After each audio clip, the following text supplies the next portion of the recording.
Well, welcome back, my friends, to another rousing rendition of Choir Boys Cutlery Outdoors. A Fällkniven SK6Se crypt rendition.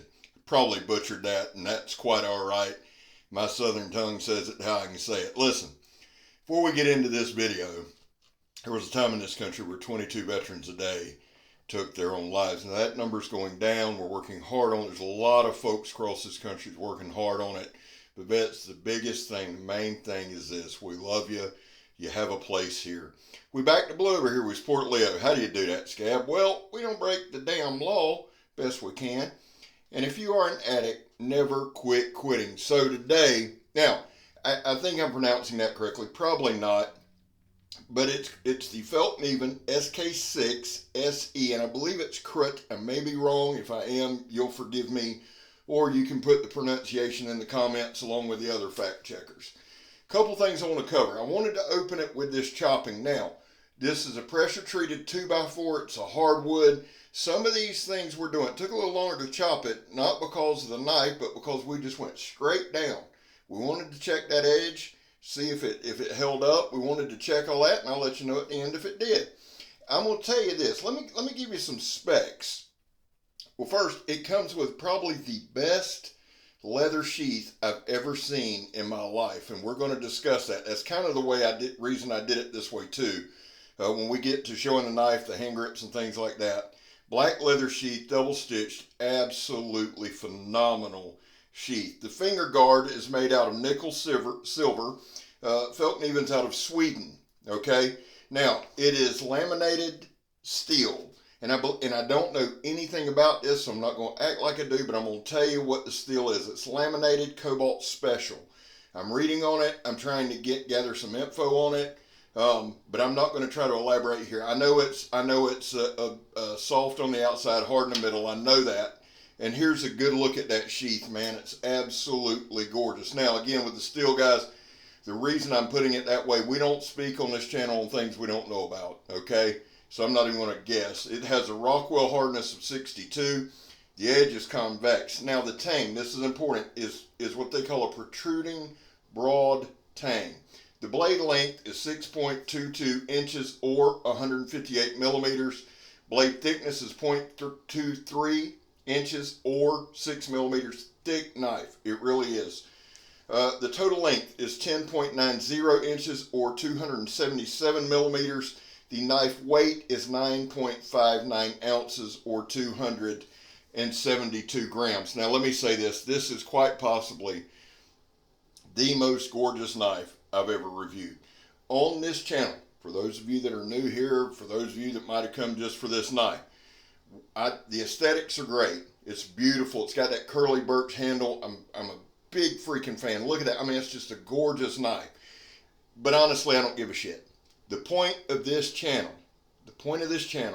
does the knife work? We don't worry about nothing else. We really don't. If it's beautiful, I'm going to tell you. If it's not safe, I'm going to tell you. If it fails, I got to tell you. But here's the thing, guys. Does the knife work? Now, let's speak on a couple things. One is, I showed y'all that sheath. The sheath is phenomenal, and there's a couple options I'll show you as we go. Right here, guys, it's got two snaps. You don't even have to take your belt off. You can snap it, hook it. I mean, first rate. And I'm not going to just go on about the sheath. Y'all know I don't care. But that strap right there, you can button the strap out of the way, and thank God for that, because I've cut every strap I've ever had. Now, hot spots in the handle, none. I love the curly birch. I really do. I love the feel. It's got a nice clip point on it. It is not a sharpened swedge. The balance on this knife, we're doing the Donnie B All-day drop test. Donnie B All-day throw it at the stump test. We're going to stab the stump a couple times. While I'm speaking about that, Donnie is marching to 10,000. If you're not subscribed to Donnie B All-day, go do that. My partner, Joe from Steel Forge and Fire Sword and Knife, subscribe there. Blade Talk with Scab and Joe, my other channel, that's important, subscribe there. And then our two big ones that we're pushing right now is Husyan and Karl Ruedger, two phenomenal guys, two big guys in the community. We're trying to get them to 1,000, so please do that. While I'm thinking about it, Vlad Knives, Vlad Knives and Miss Vlad Knives have been commenting on several of the videos across the community. They're awesome folks. They're over in the Alps. And Miss Vlad, if you would, put a link to your store. They get knives that are hard to come by. They're in the Alps. They're awesome people. Now, back to the knife. I told y'all the other day, we're going to focus a little more on the tri-stick on bushcrafting. I say this every damn video. I'll say it this one. I am a novice at best. The other part of this channel is we check to see if the knife works. The other part is I'm just bringing you on my journey, trying to develop knife skills, bushcrafting skills, that kind of thing. Let me just say this to you.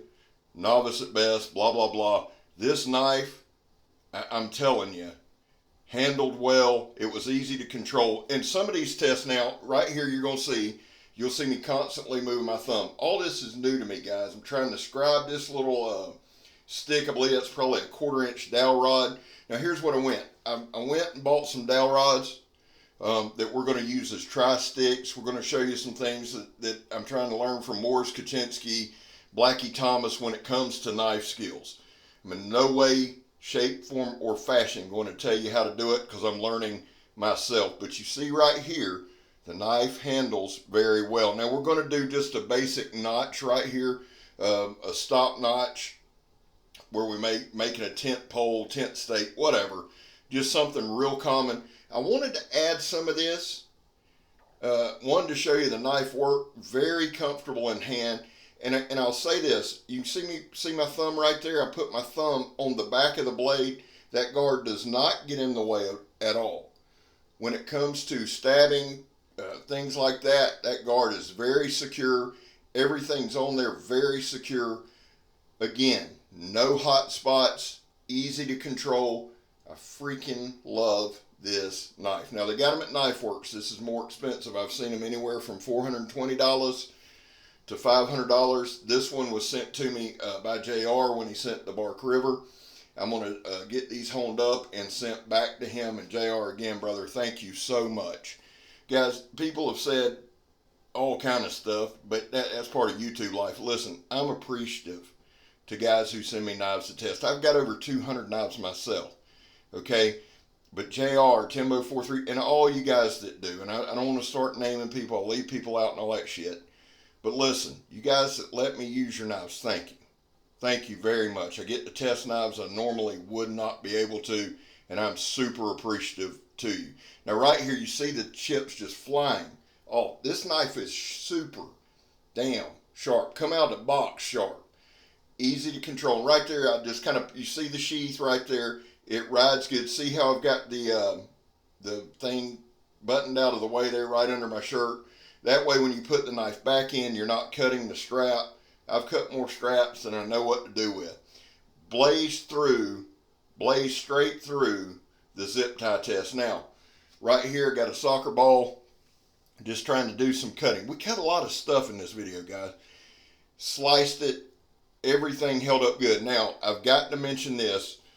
During the chopping, which everything's kind of out of sequence, but the sequence that I opened up with the chopping, it developed a small nick in the blade.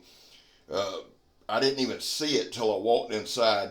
Did not hurt the performance of the knife at all. And again, that is a piece of pressure treated lumber, hardwood, whatever, and I was slamming the knife straight down. So overall, the edge held up really well. It didn't roll at all, just a minor chip, but I need to mention that it did happen.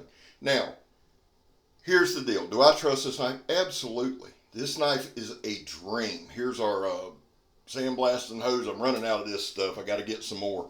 But this is steel belted sandblast hose. You're going to see us cut the sidewall of a tire in a minute. This knife, now remember guys, all of this is done after the chopping, okay? Bear that in mind. Yes, the sequence was a little out, but everything that you see at night, I opened up the night with the chopping. So anything that would happen to the blade would have happened there as far as dulling or whatever, and I'm telling y'all right now, other than a minor little chip that will get fixed, it did not hurt the performance of this knife at all. Do I trust this knife? Yes, but let me say this. We're not the damn QVC channel. What do I mean by that? I'm not trying to say on anything. I'm showing you if the knife works. This knife works. You're damn right it works. Go find, if you're thinking about purchasing any knife, please don't watch one video. And I know you guys don't. You guys are smart consumers. Watch several videos. Get several different takes. Find somebody that don't like the knife. Compare them. Do they actually test the knife, or they just don't like the knife? If they test it and it fails, you need to be paying attention. Everything that I do in my videos are everyday tasks. Do you stab tires every day? No. That's the John Peter stab test, where we stab the sidewall of a tire. Now watch this, guys. After everything, now, I'm going to show you right here, there's no slice, no cut. Watch here. Sliced right through. That's 1/4 inch sidewall of a tire. Still belted again. No problems. Now, I did want to do a little processing of wood right here, and again, guys, that's just a gorgeous, gorgeous, gorgeous blade. I love this freaking knife. JR, if you ever want to get rid of it, son, you got my address. Tough knife, but super comfortable and super easy to wield. We did some slight bushcrafty stuff, some slight small task stuff, and guys, you're just going to have to bear with me on that. I'm trying to get better as we go. The only way to get better is to do it. I'm going to bring y'all on that journey. But I wanted to process up a piece of that wood too.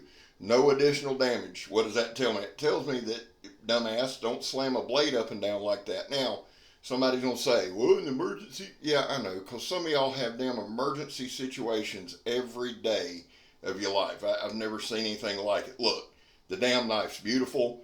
It works. Yes, it's a little expensive, but I'm telling you right now, a knife like this is an investment. Well, guys, listen, big fan of this knife. Fällkniven knocked it completely out of the park, in my humble opinion. Again, watch some other videos, get the full scope. Listen, guys, tomorrow we're going to celebrate Megatron's birthday. Okay, so I'm going off grid, not answering the phone. I'm going to get up early, get a video ready, but I'm not going to be on my phone at all tomorrow. Sunday, she and I are going to do a video together where we're going to do our 5K giveaway. We're going to go over the raffle again. Raffle's going good. Please get in on that veterans raffle, over $2,000 worth of knives and stuff. But Meg also wants to take the opportunity to say thank you. Thank you for the Sparks of Hope nomination. And thank you for all the birthday wishes. We'll do that together on Sunday. Listen, guys, this was the last thing I did. Walked in and grabbed a piece of paper. This was even before I noticed the microchip. Works good to me. I'm Scab. You're not. Hey, son, I'm gone. Fällkniven.